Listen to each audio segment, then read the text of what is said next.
First, we brown up some andouille sausage, like about 8 to 10 minutes or so, flipping around in the pan. Medium-high heat, tablespoon of oil. If you don't have andouille sausage, you can substitute a good smoked sausage. I can do like about 1/4 inch to 1/2 inch chopped off. And these are about ready to come out. You just want to render the fat out of them somewhat, and I kind of go to when they start like curling kind of looking. And just take them out with a slotted spoon over into a bowl. Next, we brown our chicken thighs. I put them in the pan after taking the sausage out, medium-high heat. Just skin down at first. I'll leave the skin on at first. When we go to put it in the gumbo, we're going to take the skin off. But, I got to do like 2 batches. Got about 5 pounds of thighs.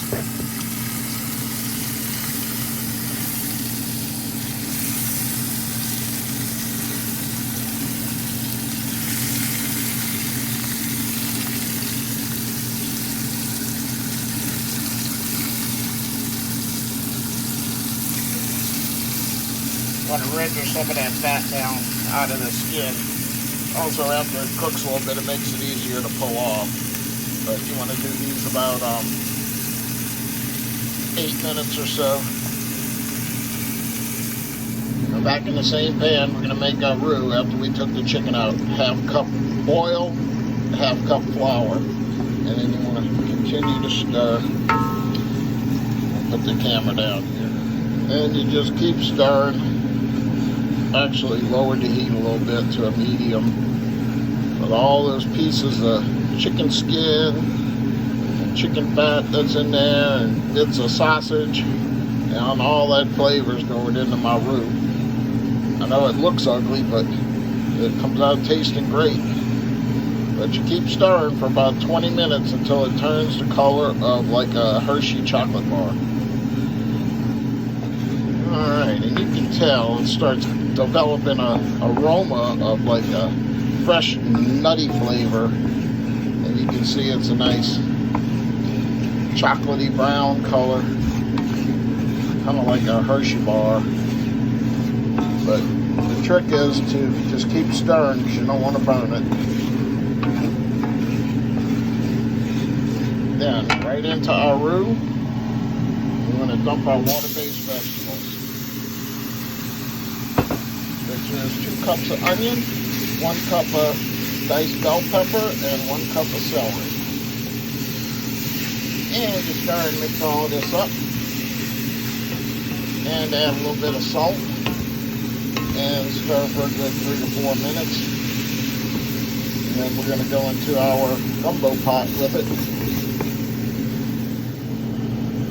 Alright, once the onions kind of get clear and it kind of coagulates, I also had added a tablespoon of Cajun seasoning, about a 1/4 teaspoon of cayenne pepper, and about a teaspoon of salt.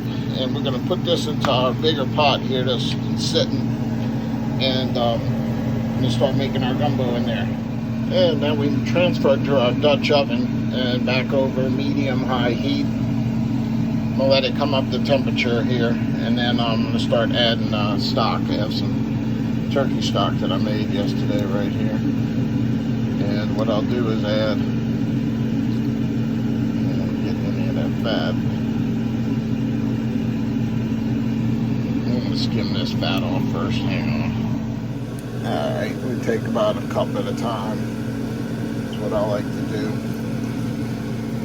And then stir, stir, stir. Incorporate that in.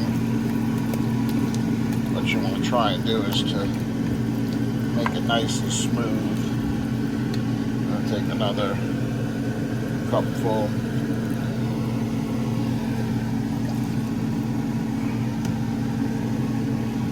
Stir, stir, stir. Just keep stirring. Once again, I'm on medium-high heat, and I'm gonna get about a quart into here.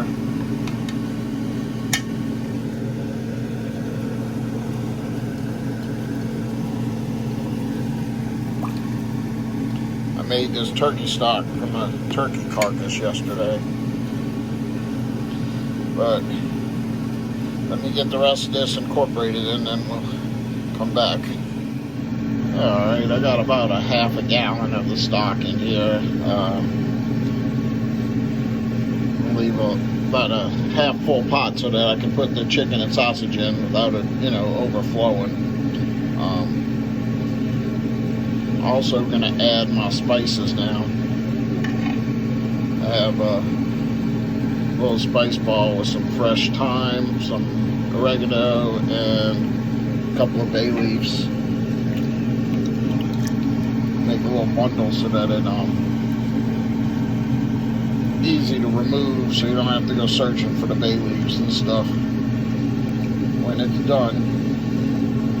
So I'm going to go ahead and let this come up to a boil and then reduce the heat to simmer and let it simmer for about an hour and a half before I put the chicken and the sausage in and cook it the rest of the way.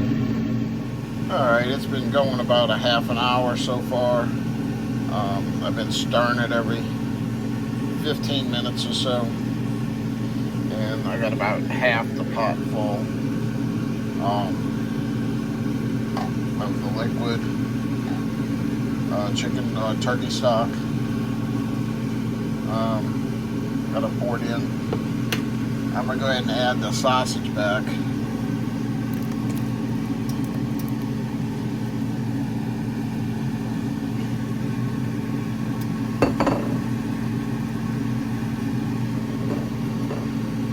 Stir that in.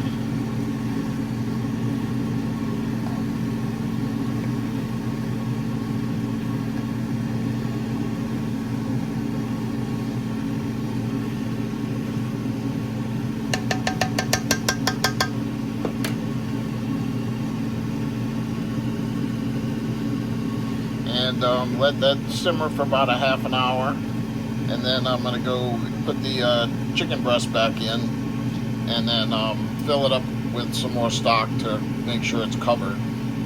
Then let that go for another hour. So be back in an hour, or be back in 30 minutes. Alright, I added a couple of more cups of stock to bring my liquid up a little bit higher, and peeled the skin off the chicken and removed as much fat as I could. I'm gonna go ahead and add the chicken now. I brought it up to a boil, because when the chicken goes in, it's gonna slow it down.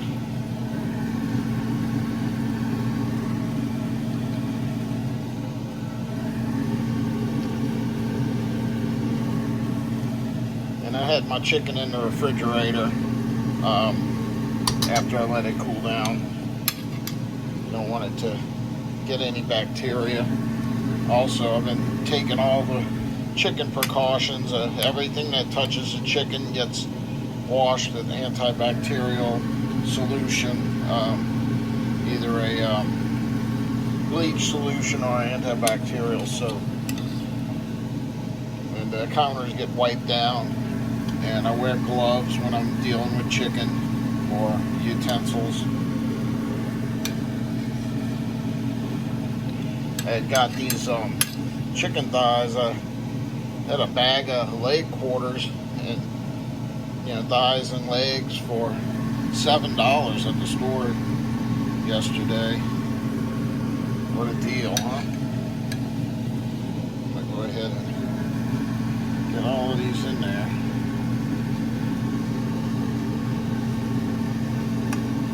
And then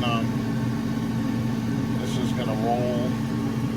This is gonna go for another hour. I'm gonna go ahead and fill it up some more with some stock to bring the level up some, and let it come back to a boil, then go down and simmer. And after an hour, I'm gonna come back, and of course I'll be stirring it every 15 minutes.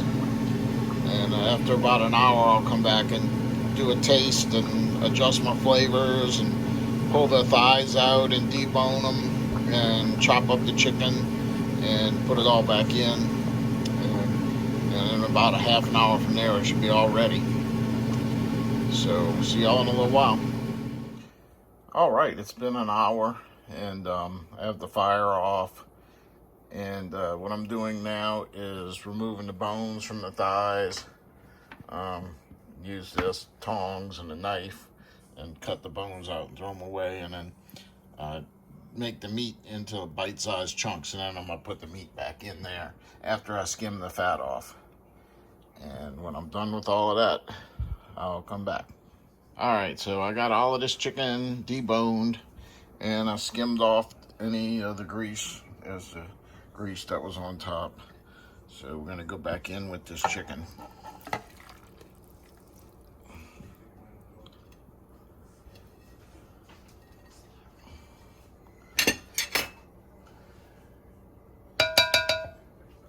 Stir it in.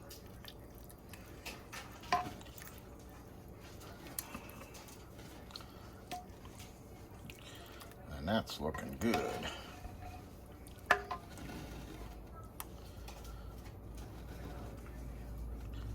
All we got left to do is check the seasoning one more time, and then add the gumbo filet and a little couple of tablespoons of fresh chopped parsley. All right, it passed the final taste test, and then I'm gonna add some of the gumbo filet. And what I like to do is stir and add at the same time. So I gotta use two hands, but let me show you. I use like about a tablespoon, and we'll put some in there. It's a stirring thing, because you don't want it to clump up. You can see it it's hard to dissolve, but you just got to stir it in good. So I'm gonna go ahead and do that, and then come back. Now that all the gumbo filet is incorporated in there, gonna throw some parsley in and then do a final taste. What the gumbo filet is actually ground up root of the sassafras plant, which is what the Native Americans used to make root beer, or their kind of root beer. So got that good and stirred up. Put some parsley in there. I don't know what the parsley does, but just makes it pretty. Adds a little flavor, I guess.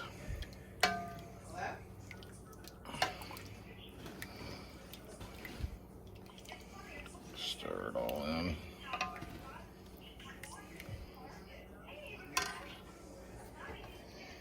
A little bit more.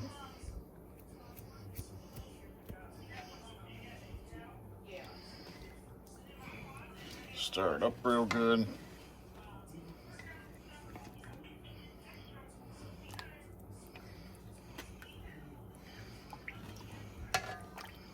Now I'll go for a taste.